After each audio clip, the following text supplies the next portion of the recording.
Opposition parties को ये बात नहीं पता लग रही, जनता को ये बात नहीं पता लग रही। अच्छा, मोदी ये भी गलत था, क्योंकि देखिए कैश दो तरह से पॉलिटिकल पार्टियों को दिया जाता है। एक तो कैश ऐसे ही दे देते हैं जो पॉलिटिकल पार्टी अपने अकाउंट में दिखाती ही नहीं है, वो बस कैश रख लेती है और इलेक्शन में यूज करती है। जैसे आजकल कैश को पकड़ा जाता है इलेक्शन के दौरान, उसी तरह से पॉलिटिकल पार्टियों को खूब कैश मिलता है जो कि अपने अकाउंट में नहीं दिखाते।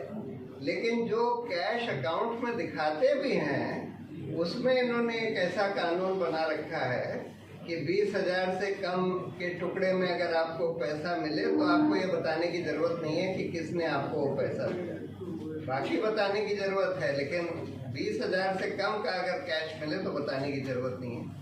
तो पॉलिटिकल पार्टी क्या करने लगी हैं, क्या शुरू से ही करती रही हैं कि उनको अगर 100 करोड़ 1000 करोड़ भी मिलता है कैश में, जो वो दिखाती हैं अपने खाते में कि हमको 1000 करोड़ कैश में मिला, वो ये कह देते हैं कि ये 20-20 हजार से कम के टुकड़ों में मिला है और इसलिए हमको बताने की जरूरत नहीं है कि किसने दिया।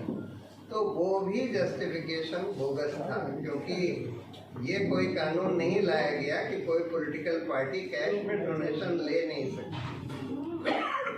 ये ला सकते थे कानून, आसानी से ला सकते थे, अगर इनका मकसद ये था कि इलेक्शंस में कैश ना यूज हो तो वो आसानी से कानून बनाया जा सकता था। सिर्फ एक अमेंडमेंट करते रिप्रेजेंटेशन ऑफ पीपल एक्ट में कि आगे से कोई पॉलिटिकल पार्टी कैश में पैसा नहीं लेगी, कैश में खर्चा नहीं करेगी और सब कुछ बैंक के ही थ्रू होगा। और अगर किसी को पकड़ लिया गया तो वो पार्टी को डिस्क्वालीफाई कर दिया जाएगा, उसका रजिस्ट्रेशन कैंसिल कर दिया जाएगा। ये कानून बना सकते थे, नहीं बनाया। अच्छा, हम लोगों ने इलेक्टोरल बॉन्ड को चैलेंज किया 3 आधार पर। पहला तो ये कि ये गुप्त दान जो है ये लोगों के सूचना के अधिकार के खिलाफ है। लोगों को ये जानने का अधिकार है कि कौन चंदा किस पॉलिटिकल पार्टी को दे रहा है, ये हमारा मौलिक अधिकार है, ये उसके खिलाफ है। दूसरा, हमने बोला कि ये घूसखोरी बढ़ाएगा देश में, क्योंकि ये गुप्त तरीके से चंदा देने से ये होगा कि बहुत सारी कंपनियां जिनको उन सरकारों से फायदा मिल रहा है, वो उन सरकारों के ऊपर जो पार्टियां काबिज हैं उन पार्टियों को इलेक्टोरल बॉन्ड के जरिए चंदा देंगी, जिससे कि घूस दे सकें।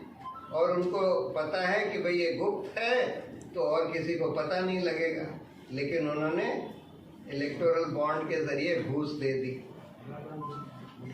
तीसरा, हमने ये बोला था कि भाई इससे लेवल प्लेइंग फील्ड जो है पॉलिटिकल पार्टियों के बीच में ये डिस्टर्ब हो जाएगा चुनाव में, क्योंकि जो पार्टियां सरकारों पे काबिज हैं, चाहे केंद्र सरकार चाहे राज्य सरकार, उन्हीं को ये चंदा मिलेगा, बाकी पार्टियों को नहीं मिलेगा।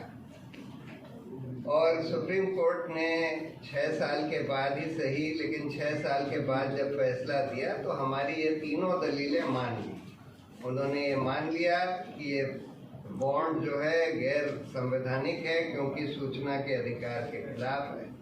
ये भी मान लिया कि ये घूसखोरी बढ़ाएगा। ये भी मान लिया कि ये लेवल प्लेइंग फील्ड को डिस्टर्ब करेगा। उन्होंने सिर्फ इलेक्टोरल बॉन्ड को ही नहीं रद्द किया, लेकिन एक और कानून बनाया गया था जो उसी के साथ साथ लाया गया था कि अब कंपनियां कितना भी पैसा पॉलिटिकल पार्टियों को डोनेट कर सकती हैं, क्योंकि उससे पहले कानून ये कहता था कि कोई कंपनी अपने एवरेज 3 साल के प्रॉफिट का 7.5% से ज़्यादा नहीं डोनेट कर सकती पॉलिटिकल पार्टियों को। लेकिन वो कानून हटा दिया गया था इलेक्टोरल बॉन्ड लाते समय, और ये कह दिया कि कोई भी कंपनी कितना भी पैसा दे सकती है। ऑपोजिशन पार्टीज को ये बात